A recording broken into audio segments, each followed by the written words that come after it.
안녕하세요. 열린문교회 성도 여러분들 반갑습니다. 지금 밖에 날씨가 매우 덥고 또 지금 여러분들이 또 이제 굉장히 좀 짜증을 다소 느낄 수 있는 그런 고온다습한 그런 날씨가 계속 지속이 되고 있습니다. 우리 사랑하는 성도님들 이렇게 덥고 또 속으로 막 짜증이 나더라도 항상 하나님 말씀을 보시면서 항상 이기고 또 이 여름을 잘 날 수 있게 되기를 간절히 소망합니다. 오늘은 저와 여러분들이 함께 37과의 말씀 교회론과 사랑의 편지라고 하는 그런 제목으로 성경 파노라마를 계속 진행하도록 그렇게 할게요. 오늘 내용에는 이 교회란 과연 무엇인가 라고 하는 그런 이야기들과 함께 에베소서의 말씀과 또 빌립보서의 말씀을 함께 여러분들에게 전해드릴 수 있도록 그렇게 하겠습니다. 먼저 오늘 사도 바울이 또 본문에서 이 교회란 무엇인가 라고 하는 그런 질문을 하고 있는 그런 장면인데요. 여러분들은 어떻게 생각하세요? 교회란 무엇인가? 우리 성도님들이 신앙생활을 하게 되는 거룩한 성전은 과연 무엇인가? 여러분들 신앙생활하면서 한 번 정도는 다 과연 교회란 무엇인가? 라고 하는 그런 질문들을 마음속에 품어보셨는 줄로 믿습니다. 오늘 이 교회론에 대한 여러 가지 많은 이야기를 해드릴 수 있습니다만은 한 세 가지를 가지고 여러분들에게 설명을 해드리도록 그렇게 할게요. 첫 번째, 이 교회라고 하는 것은 에클레시아라고 해가지고요. 이 에클레시아라고 하는 것은 회중 또는 모임, 또 그런 어떤 사람들 또 성도들의 모임을 교회라고 그렇게 정의를 하고 있습니다. 그러다 보니 오늘날처럼 어떤 건물화되어 있는 그런 교회가 그 당시 존재한 것은 아니고요.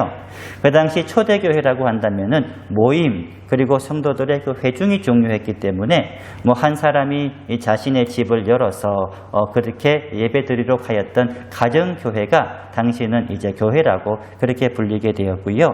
또 우리가 영적으로 보게 되면은 우리의 이 교회라고 하는 것은 우리 예수님을 몸으로 또 우리가 하고 또 온 성도님들이 한 몸을 이루는 그런 거룩한 그런 유교적인 생명체가 바로 교회다라고 그렇게 설명을 해드릴 수가 있고요.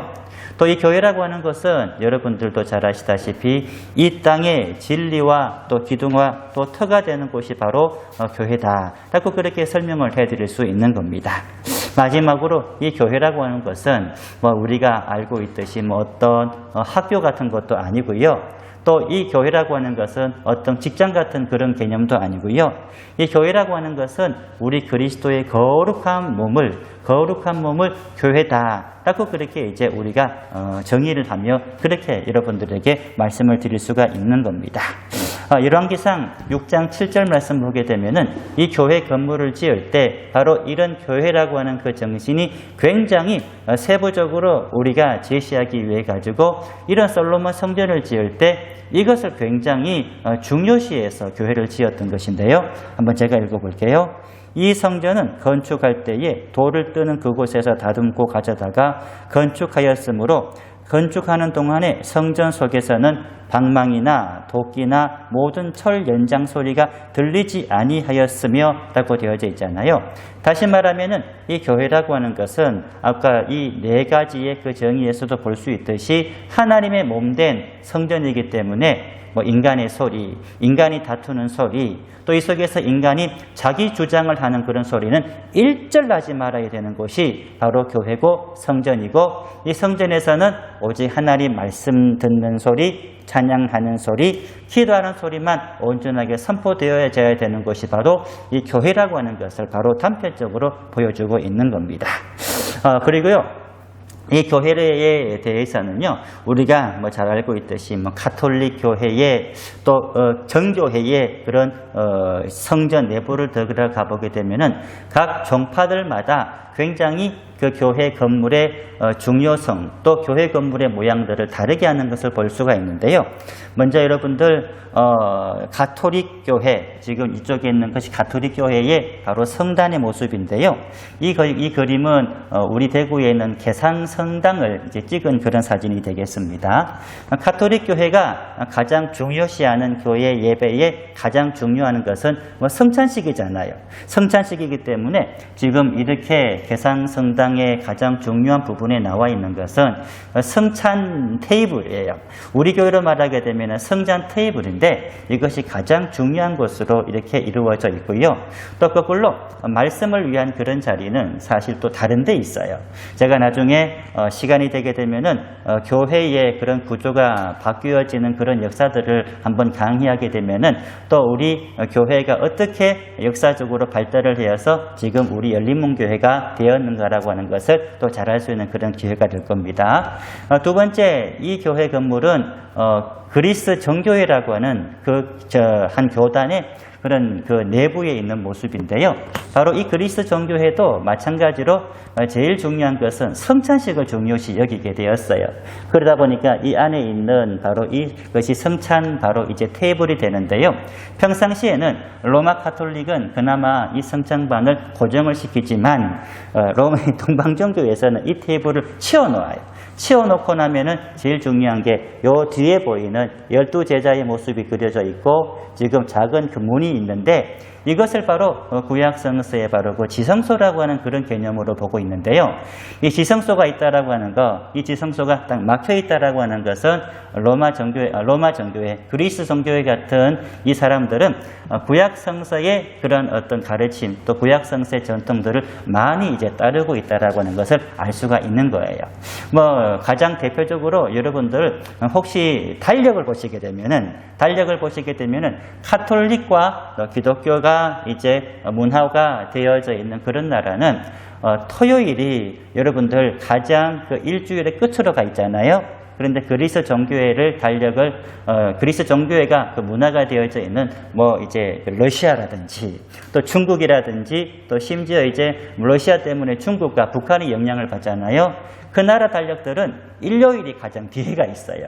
그만큼 이 달력도 이제 그리스 정교회식으로 일주일을 어떻게 해석을 하느냐, 그리고 카톨릭과 우리 개신교 측에서 이 일주일을 어떻게 해석하느냐, 이런 것도 굉장히 다른 그런 모습들을 보여주고 있는 겁니다.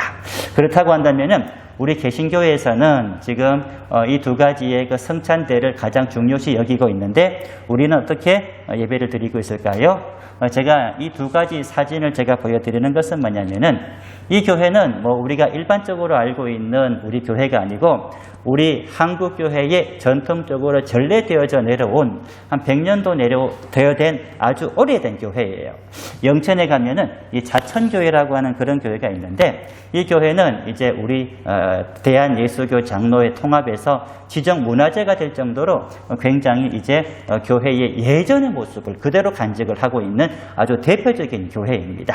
나중에 여기에 혹시 여러분들 가실 일 있으면은 이 교회 담임 목사님한테 제 이름을 대세요. 그러면은 아마 이 교회를 잘 인도해 주실 거고, 제가 담임 목사님하고는 제가 이제 신대원 동기이기 때문에 자주 놀러 가고는 했었습니다. 보시면은 어때요? 지금 이렇게 둥근 아치 같은 그 안에 어떤 건물 안에 공간 안에 지금 강단이 있고 예전 여러분들 기억하시면은 아시겠습니다만은 의자가 3개가 있어요. 의자도 여러분들이 이제 삼위일체를 상징하는 그런 3개의 의자를 두고 이렇게 지성소처럼 꾸미고 있는데 동방정교회의 지성소는 닫혀 있습니다만은 그러나 우리 개신교 초창기에 있었던 그 교회에서 지성소는 뻥 뚫려 있어요. 그런 특징을 가지고 있고요. 또 자천교회의 이 초대교회, 우리 한국교회의 정말로 초대교회인데 이때는 남녀 상렬지사라고 하는 유교적인 전통이 꽉 차 있어가지고요. 여기 보이는 이 벽을 중심으로 이쪽에는 남자 성도석, 이 벽 뒤에는 여자 성도석이라고 해가지고 나누어질 정도로 그렇게 우리 한국교회 초창기 대표적인 예배당의 모습을 제가 사진으로 지금 여러분들에게 보여주고 있는 겁니다. 이것이 바로 이제 우리 교회라고 하는 것이 카톨릭과 또 동방정교회와 우리 개신교가 어떻게 발전을 하고 있는가라고 하는 것을 보여주는 대표적인 그런 이야기가 되겠습니다. 아무튼 이제 다시 교회론을 우리가 다시 한 번 더 기회가 되면은 말씀드리는 걸로 하고요. 죄수의 몸으로 로마까지 끌려간 이제 사도 바울의 이야기를 계속적으로 저와 함께 보도록 그렇게 하겠습니다. 사도 바울은 바로 여러분들 아시다시피 이제 유다 땅에서 사로잡혀서 지금 이렇게요. 키플로스와 그리고 크레타 섬을 가다가 풍랑을 만나가지고 죽을 뻔하다가 그래도 하나님의 뜻 가운데에 무사히 로마까지 이제 가게 되었습니다. 로마에 도착한 이제 사도 바울은요, 이제 옥중에서 자신이 가만히 있지 않고 계속적으로 사역을 하고 있거든요. 옥중에서 계속 사역했던 그 사역의 내용들은 첫 번째, 이제 재판을 기다리면서 이제 2년 동안 자신의 새짐에 머물러는 거예요. 그 당시 이 사도 바울은 뭐 여러분들 아시다시피 로마 시민권자이기 때문에 바로 우리가 알고 있는 감옥이라고 하는 곳으로 바로 가는 것이 아니고 이제 죄인은 죄인입니다만은 그래도 황제한테 재판을 받을 수 있는 그런 특권이 있는 로마 시민권자이다 보니 2년 동안 새 집을 따로 얻어가지고요. 거기에서 이제 머물면서 자신을 찾아오는 많은 로마 성도들과 자유롭게 교류를 하고 자유롭게 그들을 가르쳐 줄 수가 있었습니다. 그리고 바로 이 옥중에서도 이제 좀 자유로웠던 그런 사도 바울은 편지를 쓰는데 그때 썼던 편지를 옥중서신이라고 그렇게 말을 하잖아요. 뭐 오늘 함께 보게 될 에베소서, 또 빌립보서, 또 다음 주에 또 골로새서를 볼 수가 있는데 이런 옥중서신들을 이제 이 바로 2년의 그런 수감 기간 중에서 이제 써서 그 당시 초대교회들에게 신앙의 그런 단련을 위해서 계속 이제 제공을 해주게 된 것입니다. 사도 바울이 2년 동안 머물렀던 그 셋집을 뭐 지금은 완전히 예전에 그런 어떤 원형들은 다 사라져 버렸을 거예요. 그렇지만은 지금도 로마에 가보게 되면은 사도 바울의 그 셋집이 있었던 그 자리에 뭐 이런 교회가 세워져 있어요. 아주 아담한 그런 교회가 세워져 있고요. 또 이제 그 바울의 셋집 내부에 가보게 되면은 로마 카톨릭 스타일로 이렇게 작은 제단을 이렇게 세워서 기념하고 있는 그런 장면을 우리가 볼 수 있습니다.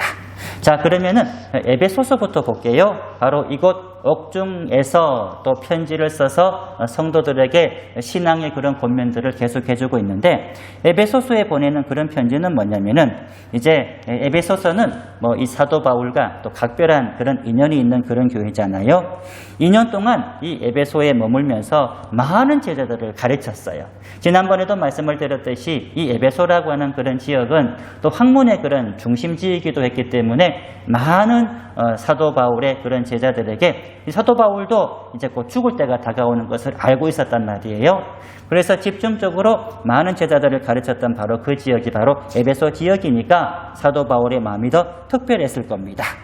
그 중에서 에베소를 또 사역하고 있었던 또 디모데에게 아까도 말씀을 드렸듯이 교회란 무엇인가, 이 교회란 무엇인가라고 하는 것을 집중적인 그런 사역의 방침들을 이제 디모데에게 전해지기 위해서 에베소서에 보게 되면은 이 교회에 대한 이야기가 참 많이 나오게 되는 겁니다.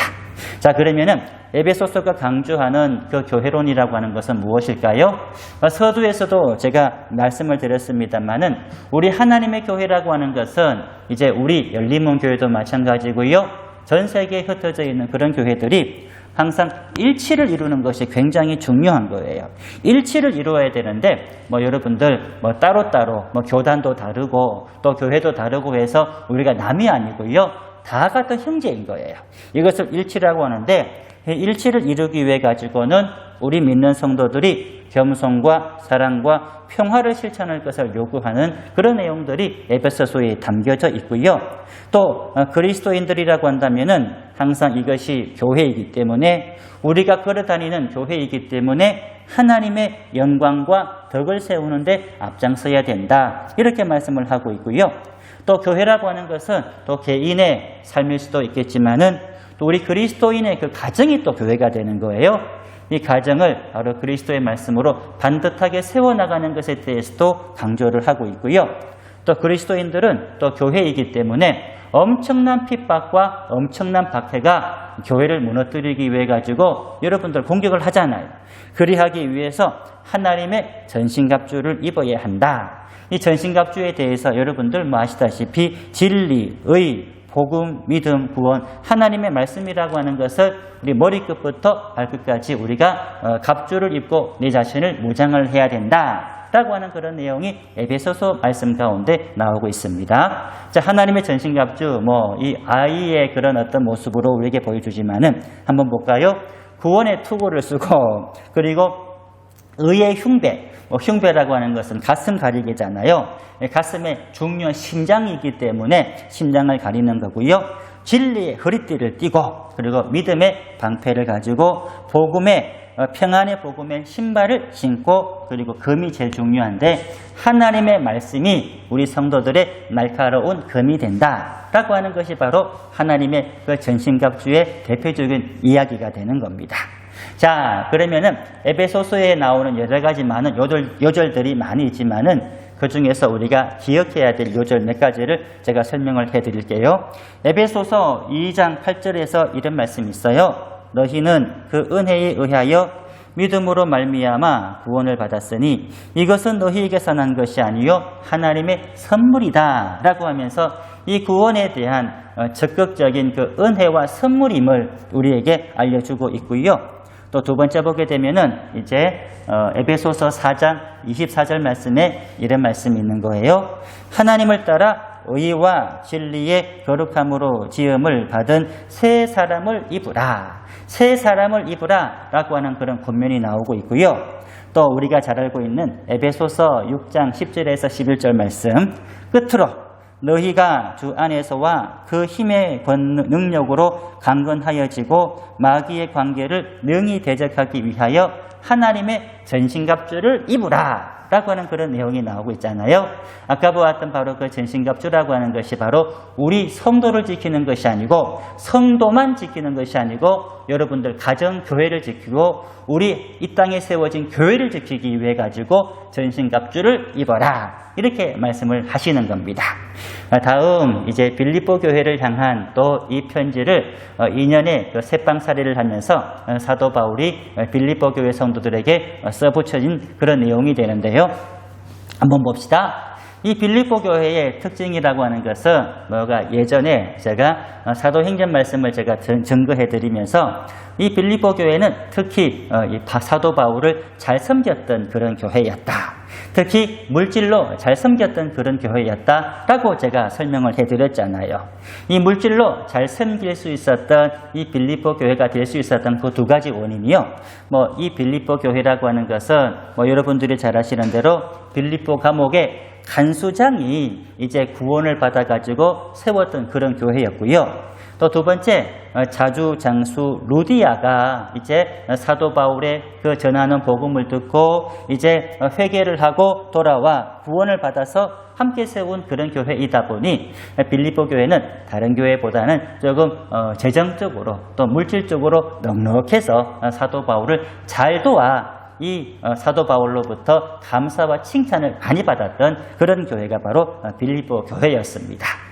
빌립보 교회에 대한 그런 감사를 이 빌립보 보게 된 서의 안에는 네 가지로 정해서 기록을 해 놓았는데요. 먼저 빌립보 교회가 에바브라디도를 통해서 선교 헌금을 보내온 것에 대해서 감사를 하는 거예요. 왜냐하면 사도 바울은 지금 어떤 신세예요? 감옥에 갇혀 있지는 않지만은 지금 이제 새빵살이를 하면서 지금 재판을 기다리고 있잖아요. 그러다 보니 이 세로도 줘야 되고 또 이제 바울은 지금 이제 재판을 기다리고 있는 죄수의 몸이기 때문에 우리가 잘 알고 있는 텐트 메이커 같은 그런 경제적인 벌이를 못하는 거예요. 그런 사도 바울을 위해서 빌립보 교회에서 선교헌금으로 잘 섬겼던 그런 감사를 기록을 하고 있고요. 또 보게 되면은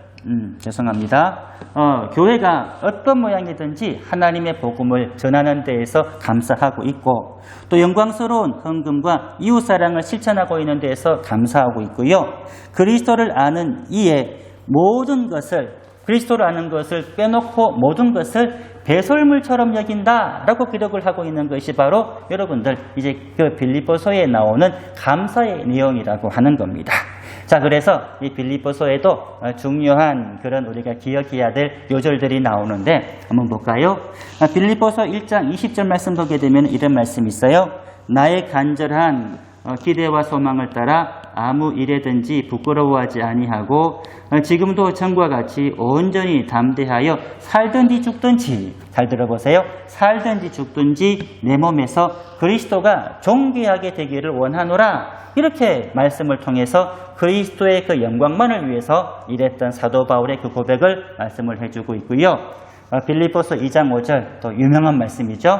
너희 안에 이 마음을 품으라. 곧 그리스도 예수의 마음이니. 자, 이것도 우리 성도들의 마음속에 다른 마음을 품는 것이 아니고 예수 그리스도께서 어떤 것을 고민을 하셨는지, 예수님께서 어떤 것들을 지금 생각을 하고 계시는지 이것을 통해서 예수님의 마음을 품으라. 이런 권면의 말씀이 되는 겁니다. 그리고 빌립보서 3장 8절 말씀 보게 되면은 또한 모든 것을 해로 여김은 내 주 그리스도 예수를 아는 지식이 가장 호상하기 때문이다. 최고라는 거예요. 그리고 내가 그를 위하여 모든 것을 잃어버리고 배설물로 여김은 그리스도를 얻고라고 되어져 있잖아요.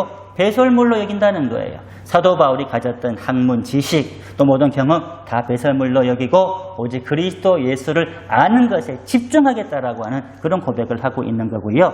또 빌립보서 4장 4절 보게 되면은 우리가 이 빌립보서에서 가장 핵심적인 구절이라고도 할 수 있는데 한번 볼게요.